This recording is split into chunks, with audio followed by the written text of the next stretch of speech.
વલસાડના રૂલા national highway પર ચાલુ કન્ટેનરમાં ભીષણ આગ, વાહન વ્યવહાર ખોરવાયો. વલસાડના રૂલા નેશનલ હાઈવે નંબર 48 પરથી પસાર થઈ રહેલા એક કન્ટેનરમાં અચાનક ભીષણ આગ ફાટી નીકળતા હાઈવે પર ભારે અફરાતફરીનો માહોલ સર્જાયો હતો.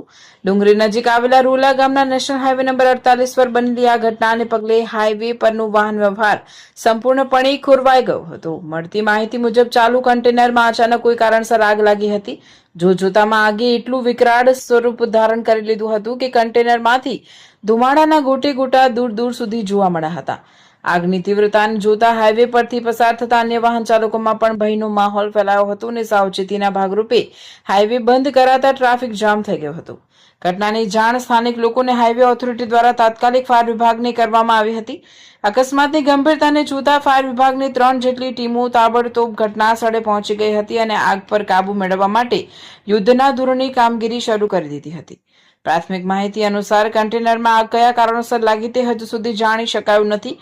આગ અંગે પોલીસ અને સંબંધિત વિભાગ દ્વારા તપાસ હાથ ધરવામાં આવશે.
અમારી લાઈવ ન્યૂઝ 24 ચેનલને સબસ્ક્રાઇબ કરો. બેલ આઇકોન દબાવો જેથી આવનાર ન્યૂઝ અપડેટ્સની નોટિફિકેશન આપ સુધી સૌથી પહેલા પહોંચે.